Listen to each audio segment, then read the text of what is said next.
2014 में हम आए थे, उससे कुछ समय पहले ही उन्होंने घोषणा की थी, 1 साल पहले 1000 रुपए की, उससे पहले 600 रुपए थी। हमने आते ही 1000 रुपए से 2000 की, 2000 से 3000 कर दी, यानी 10 साल में 3000 हो गई।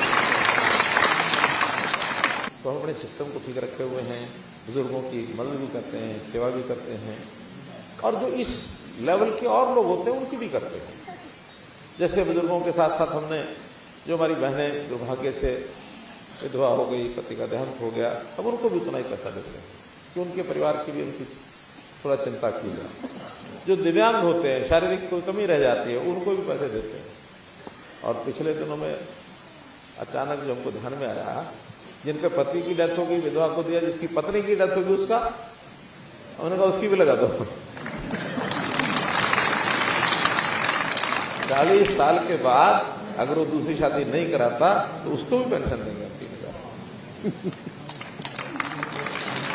और फिर कुछ लोग ऐसे भी होते हैं जिनकी किसी भी कारण से, चाहे महिला हो चाहे पुरुष हो, शादी नहीं होती, 45 साल के बाद उनकी भी लगा दो, वो भी कर दो। हाँ, आय की सीमा जरूर हमने रखी है। फिर ये बुजुर्गों की पेंशन वैसे तो सालों से मिल रही है, लेकिन कितने धक्के खाने पड़ते थे, जुतियां टूट जाती थी, दफ्तरों के चक्कर काट काट के कोई सुनता नहीं था। कई साल तक उनकी पेंशन बनती नहीं थी। हमारे पास, हमें भी शुरू में ध्यान में आया कि कई साल तक लोग घूमते रहते हैं, दरखास्त लेके, दस्तावेज लेकर के दफ्तरों में चक्कर काटते हैं, फाइलें बनी रहती। हमने कहा नहीं, 60 साल का हो जाए उसी दिन कोई एक सरकारी आदमी घर जाना चाहिए, केवल एक फार्म कागज ले लो, उस पर साइन करा के ले आओ। वो चाहता है कि हाँ मैंने पेंशन लेनी है, तो उसको पेंशन अगले महीने जानी चाहिए। और उस नाते से इस प्रदेश में मई 2022 में हमने ये कार्यक्रम शुरू किया था। इस 1.5 साल में 1,12,000 लोगों की पेंशन जो है ऑटोमेटिकली ऐसे बन गई, 1,12,000। उसी में से आज 3,000 लोगों की पेंशन आज नहीं जा रही।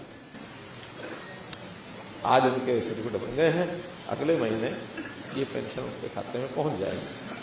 तो ये सारा एक कार्यक्रम होता है महीने भर का, तो अगले महीने से पेंशन सब बनेंगे।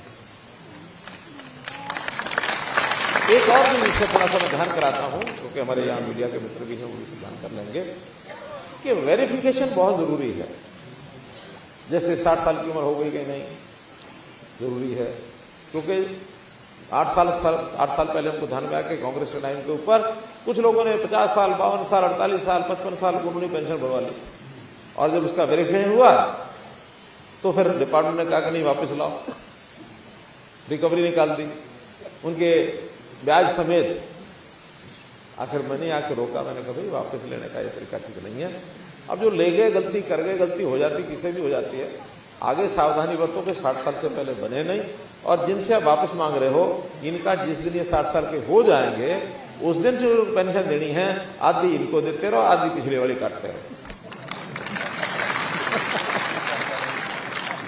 साथ में इनकम की एक लिमिट पहले होती थी कि जो बुजुर्ग हैं, पति पत्नी, उनकी इनकम 2 लाख रुपए साल से ऊपर नहीं होनी चाहिए। हमें लगा कि 2 लाख कम है, हमने उसको आके 3 लाख कर दिया। किसानों की आय कैसे बढ़े, गरीबों की आय कैसे बढ़े, एक एक बात, इसका विचार मोदी जी की सरकार भी करती है, हम भी करते हैं, और जनता में उसका संतोष है, खास करके गरीब जनता।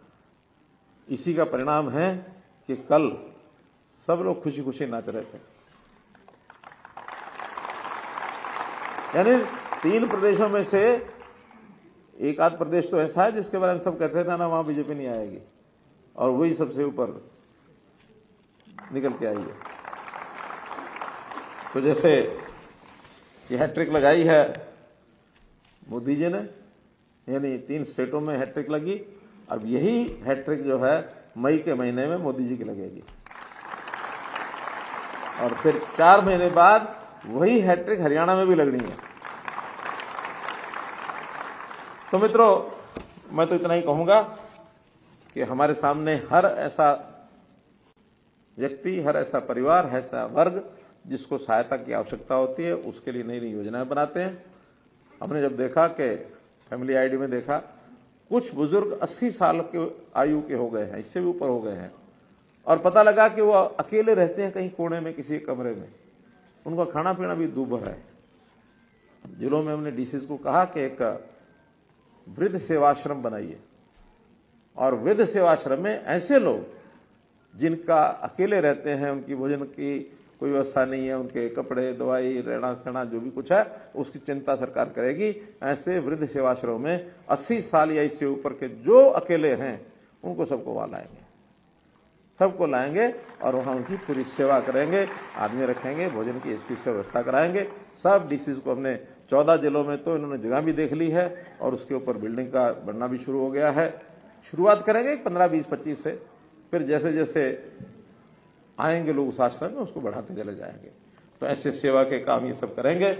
और जो ये परिवार पहचान पत्र फैमिली आईडी जिसका जिक्र हुआ, इसके आधार पर सेवाएं जो हैं, छोटी मोटी कठिनाइयां हैं, उन कठिनाइयों को दूर करने के लिए हमारे सारे डिपार्टमेंट, सारे हमारा चाहे प्रिड का डिपार्टमेंट है, चाहे ईडीसी ऑफिस है, चाहे सेवा विभाग है, हमारे डीसीज की देखरेख में हर काम ठीक से चल रहा है, किसी को कठिनाई नहीं आने देंगे। बीच में कुछ दिन आई थी कठिनाई शिकायत, तो लगभग 3 लाख शिकायतें आई थी, प्राय सबको रिजॉल्व कर दिया गया है। अब किसी की शिकायत आती है तो हाथों हाथ जैसा वो अप्लाई करता है, अगले 7 दिन में 10 दिन में उसको ठीक करके उसको भेज देते हैं। तो इस अवसर पर मैं आप सब लोगों को, खास करके जो बुजुर्ग हमारे ऐसे बुजुर्ग साथी हैं, बहनें माताएं हैं, उन सबको जो आज से पेंशन का एक कार्ड इनको मिला है, अगले महीने से इनकी पेंशन शुरू होगी, इनको बहुत बहुत बधाई, बहुत बहुत शुभकामना देते हुए अपनी बात समाप्त करता हूं। बहुत बहुत धन्यवाद।